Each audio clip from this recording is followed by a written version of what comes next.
Welcome to Gun Talk. My name is Dave. Today we're going to be doing a video on the disassembly of an AR15 upper receiver. Before doing any work on your firearm, make sure it's unloaded and safe. Please ensure that you follow all safety protocols when working on your firearm.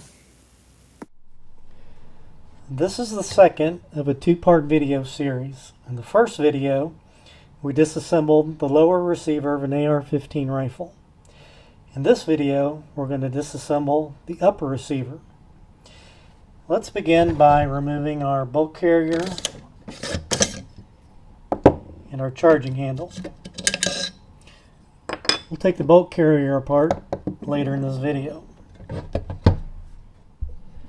Now let's remove the front rail. Rails come in a variety of different mechanisms to attach them.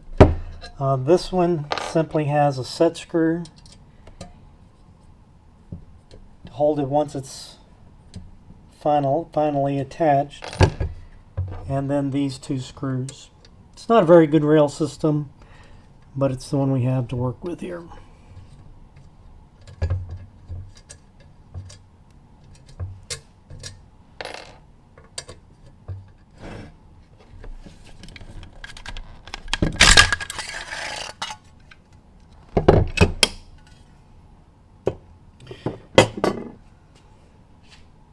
That completes the removal of the rail. In this segment, we're going to remove our muzzle device from our barrel. We've got a couple tool options here to choose from. The first one is called an upper receiver action block. And we'll stick it in our vise. And the way this works is we simply slide our upper receiver down over top of it. And these pins, this front one pushes into our pivot pin hole, and this one pushes into our takedown pin hole, and gives us a pretty solid platform from which to work. Our second option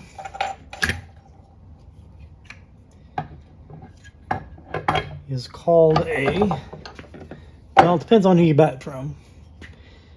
This one's from Midwest Industries, and they simply call it an upper receiver rod. I think if you buy the one from Geisley, they call it a reaction rod. But they do the same thing.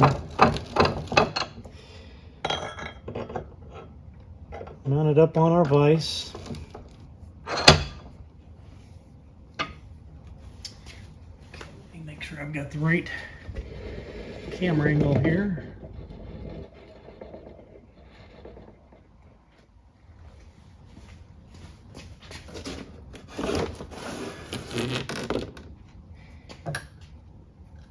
And this upper piece will slide into this channel where our charging handle goes. And these lugs right here, those will push into the lugs in our chamber, barrel chamber. And all it does is slide on like that.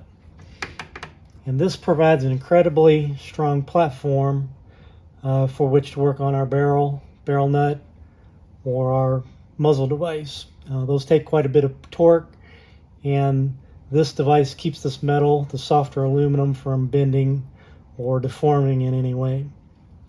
I prefer to use this one. The first thing I'm going to do is put some tape on my muzzle device to keep my wrench from scratching it up. Now, muzzle devices attach using different tools. This particular muzzle device requires a 3/4 inch wrench. All right. There we go. This one came off pretty easy. I use barrel nut grease on the threads. That makes it easier getting them off in the future. This right here is a crush washer. What this does is, so when we put our muzzle device on, we have to get it at a certain orientation, and we have to get it within a certain range of foot-pounds. This crush washer, as we tighten, gives us that leeway to get the proper orientation and the foot-pounds we require. We don't want to reuse these. We use them one time. Once they're done, we toss them and get a new one. Now let's remove our gas block. We'll need a couple tools for this. We'll need an Allen wrench to remove these set screws. And we'll need a number 2 roll pin punch to remove this pin. Alright, let's slide our upper receiver onto our rod. Let's adjust things a little bit. Now this gas block, I use red Loctite when I put these set screws in. So the first thing we're going to have to do is heat this up so we can loosen these set screws.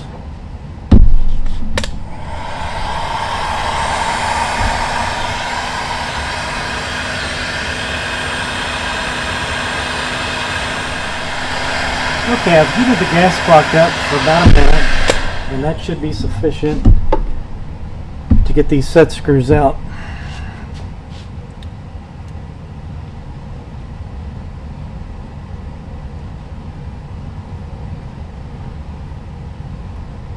Here we go.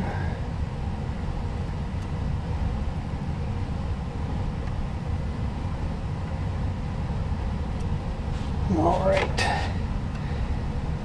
Now getting this off can be a little tight. It's not too bad this time. There we go. You can see on my barrel here, a little closer, that dimple here, that dimple, not all barrels have a dimple, but that dimple is very helpful to help you line your gas block up. Because we got to make sure there's the hole in our barrel where the gas returns, or where the gas exit and goes down the gas tube. We want to make sure that we're lined up properly on that. So when you're buying barrels, I would advise looking for a barrel with a dimple. Alright, now I need to remove the roll pin from the gas block. So I'll get a universal block. I'll need a number 2 roll pin punch, hammer,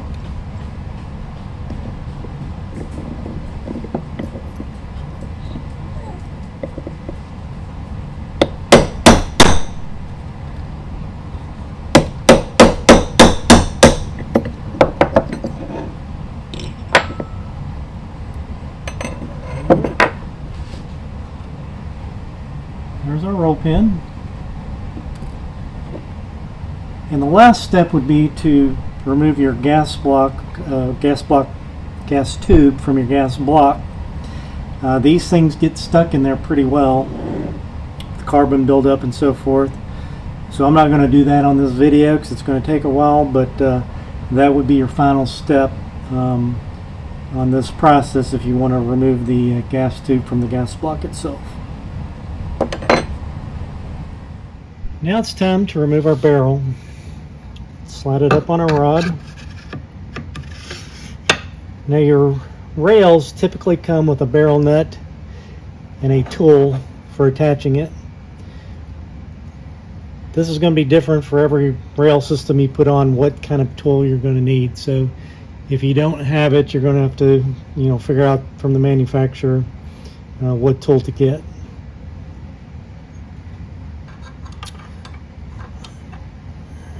Put it on there.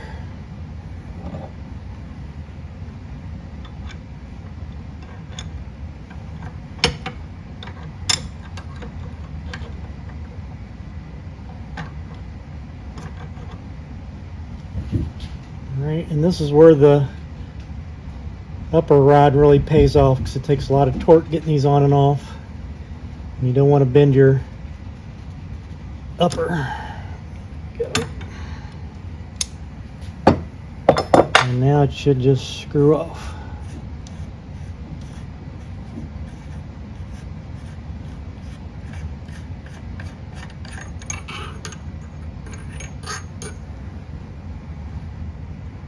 Alright, as you can see, I used quite a bit of barrel grease on there to make it easy to take off in the future.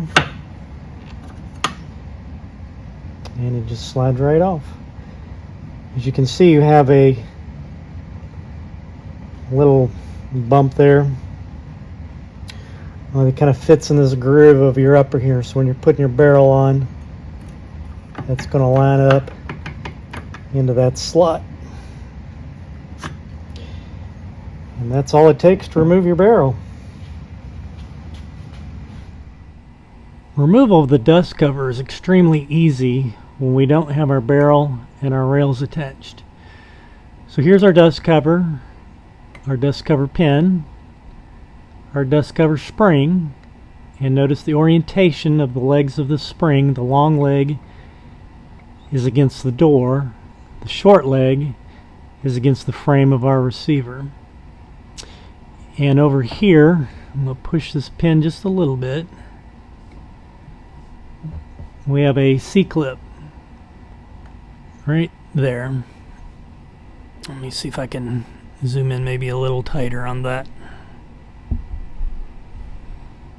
Give it a little something easier to push that around. So you can see that clip right there. I'm kind of spinning around.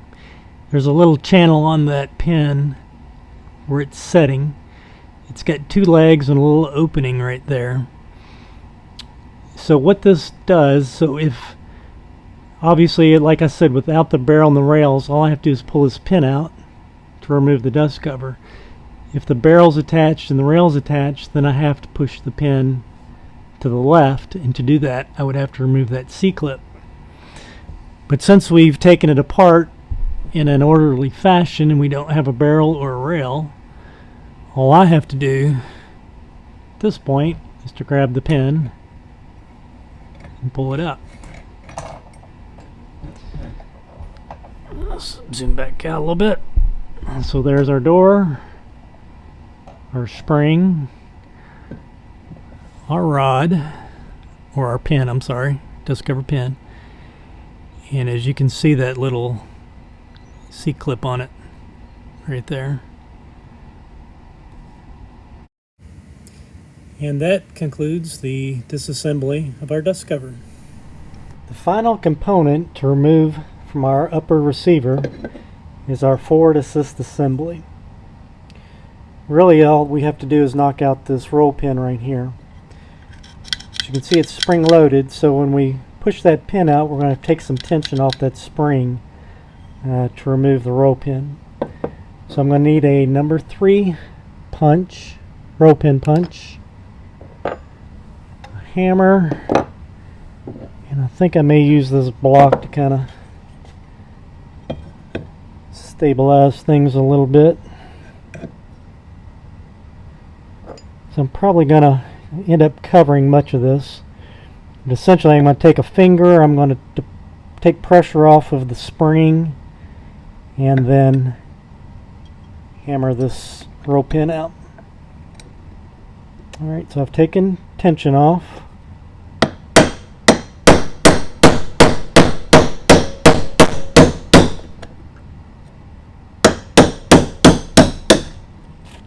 Alright, our roll pin pushed out the bottom. And right now this punch is holding the forward assist in place. So once I depress the pressure again on the spring, I can take that punch out, and now the forward assist and the spring will come out. And that completes the disassembly of an AR15 upper receiver. Alright, let's disassemble our bolt carrier group. Here's some of the main components. This is your bolt carrier. This is your gas key. It's once you've fired and gas cycles through your gas block and gas tube, that gas tube is releasing gas into the gas here, which cycles the bolt carrier, cycles the gun. This is your bolt This is your cam pin. This is your firing pin retaining pin. So first thing we'll do is we'll pull out that firing pin retaining pin.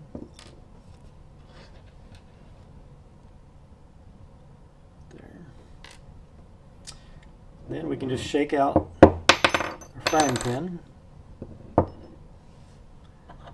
our firing pin. Take our cam pin and we'll rotate it 90 degrees. Now we can shake that out.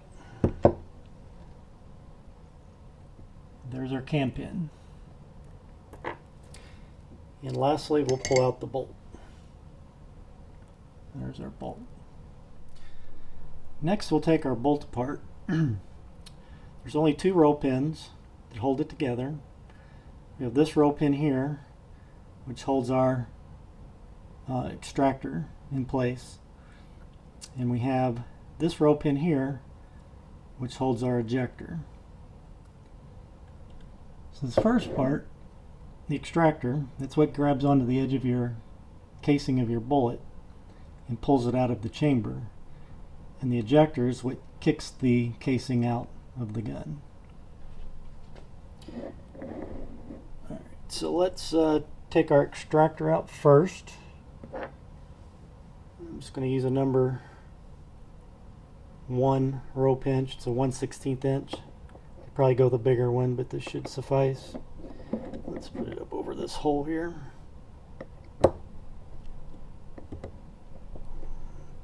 Tap with a hammer.